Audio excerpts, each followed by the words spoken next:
Hello everybody, this is Mr. Po and welcome to a new update video. In this video we are discussing the most probably significant changes that happened and are happening in these two low-tech 5-gallon aquariums. Let's come to this one traditionally, and you probably noticed if you follow me on social media that I rescaped this thing. I posted some updates on Instagram. Well, I went with triangular composition because this is kind of like basic, and probably all the designs of aquascapes right now are based on this idea. And if you are not sure about how to make an impact, the best solution is to go with this off-center design. Well, initially I let the plants grow however they want in this aquarium, but I was getting tired of this look, so I decided to change it, and that's the result.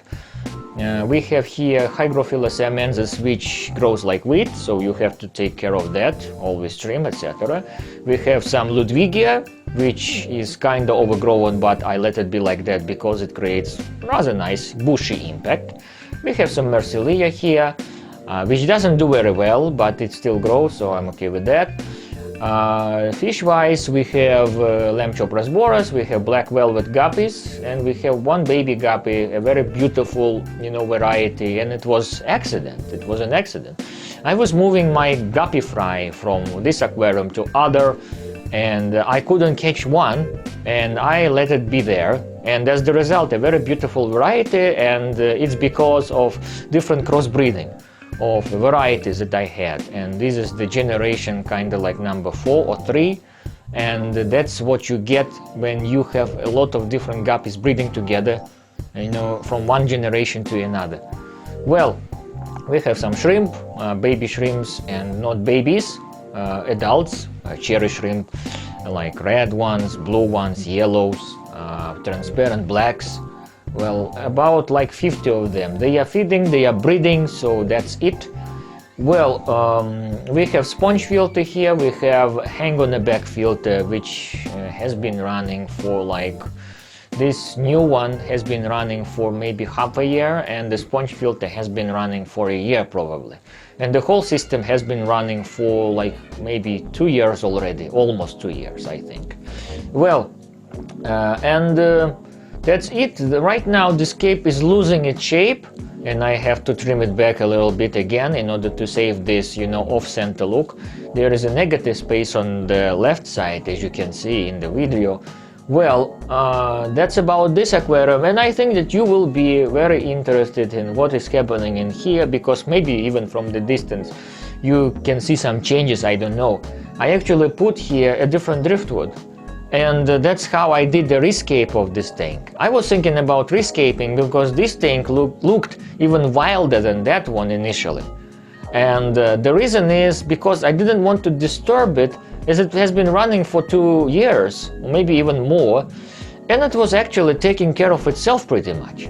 But I was getting tired of that look, so I thought that it's a good idea to make some changes.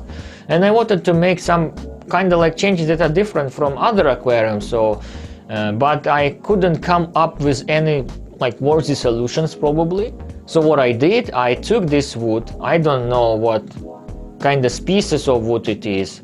Is it a redmore or spiderwood or whatever, but it looks beautiful. It's kind of has this orangey or light browny look, and I actually bought it for another tank. I wanted to have kind of 30-gallon tank, or maybe a little bit less, or 20-gallon at least.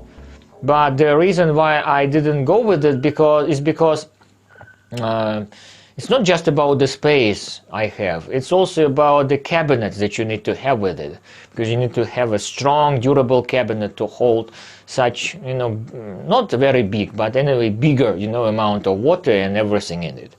So this one, I don't think that it will do a good job holding a 30-gallon aquarium, or even 20-gallon, or maybe 20-gallon is okay.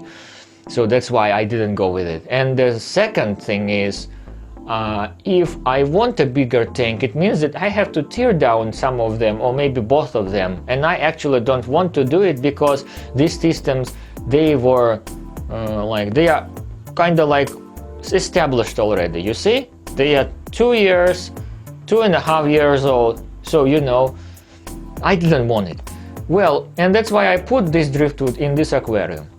And it's been said already in many videos by fish keeping experts, aquascaping experts. I remember that Chris from Fish for Thought has said that if you want to have an instant impact in your tank, it's good to have a hardscape which is kind of like half the size of your aquarium. This is the case, you see.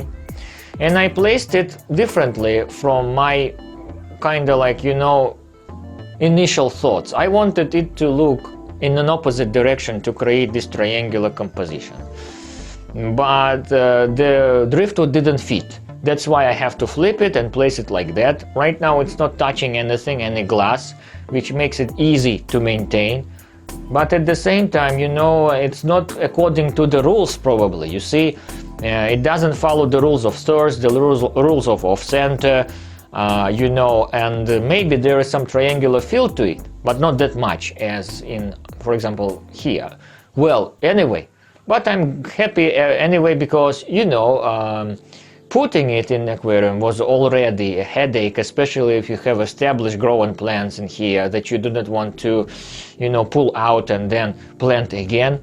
Well, that's why it was a little bit difficult. But the wood itself, it has a lot of details, it has a lot of beautiful places to look at, and that's why, you know, I'm happy with it.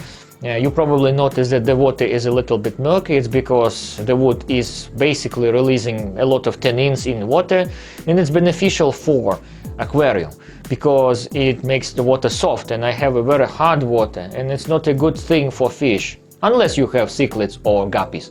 I have guppies in here, so for them hard water is okay, but at the same time, when you have hard water, it's difficult to maintain, you know, because it leaves this terrible residue of different minerals, you know, on the glass, etc. So that's why it's good. We do have some baby guppies in here. One batch is probably like 3 weeks old, and another one is already like 1 week old probably. And this one female guppy, she gives birth to them, but I need to move her somewhere because if you have so many guppies in a 5-gallon tank and it's kind of like never-ending process, it is a lot of bioload for this aquarium. And I will move those guys, those small ones, after some time, maybe a month or so, in another aquarium to grow, you know, them, and then maybe rehome them or give away, I don't know, or maybe I will you know, save some of those for myself and I will present others to my friends or maybe to a pet shop, I don't know. Well, anyway, we do have the filtration, again the same hang on the back filter, which actually is just designed for surface and water agitation. And we have a sponge filter, 3 small sponges attached together, so that's how you have a slim but a bigger, you see, filtration system. Well, that's it, and that's the updates pretty much, you see. Plants wise, we have cryptocorini here, a small one somewhere in the back, but beautiful. We have again Hygrophila siamensis, we have Velisneria, we have some guppy grass, some, you know, duckweed, not some, a lot of duckweed on the surface, and all that helps with nutrition sucking, you know, with nutrition consumption. But again, if you have a lot of baby guppies, it's anyway bioload, maybe even this filtration will not be enough, even for an established tank with a lot of beneficial bacteria, you know. So that's it. Well, that's the updates for these aquariums. The temperature right now is already like 26 degrees, so, you know, even in the evening, these aquariums are around 24 degrees. Well, excuse the mess a little bit, because there are some wires, etc. You see, I moved this aquarium, this 3-gallon tank, to this place, which is opposite, you know, in relation to these 2 5-gallon aquariums. Well, the reason why I moved it is because we have some changes in my home office, some furniture changes, you know, some pieces were moved, and that's why I thought that it would be better for this tank to be here right now. We have a very simple internal filter, but it does a very good job of keeping the surface clean, to keep water agitated and, you know, biologically filtrated. We have Anubias here, we have some Hygrophila siamensis again, and it's all just, you know, the product of probably 1 or 2 stems, you see they grow, I cut them, I place them in other aquariums, that's it. That's the benefit of having live plants in your aquariums, because it helps you to, you know, provide yourself with a lot of plants that themselves act as beautiful, you know, instruments for filtration. And at the same time, of course, these are the main things, one of the main things in aquascaping. Again, a triangular composition, 2 bold pieces of driftwood. We have some guppies in here, not some, just 2, a lot of shrimp, 1 apple snail, and 2 juvenile hillstream loaches that live here for now. I plan to move them to a bigger aquarium anyway. Well, right now the filter is switched off because it produces some noise, and I don't want it to be probably, you know, interrupted in the video.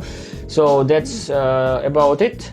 It's an acrylic tank, and you see the quality is really nice. This acrylic glass is almost like not almost, but very close to an OptiWhite glass, in my opinion, very clear. Well, that's it, you see. Well, just moving tanks, you know, from one place to another. Well, that's about this video. So thank you guys for watching it and sticking by and watching to the end, obviously. I really appreciate that, and see you next time. Then take care, and if you want to consider aquascaping, please do so. You will find this hobby very, very, very fascinating and impressive, and you will have a lot of emotions. Just do your research, and if you feel that you can go with it and it's yours, of course, I wish you luck in that. So, well, thank you so much for watching again, guys. Take care and see you next time then. Bye bye.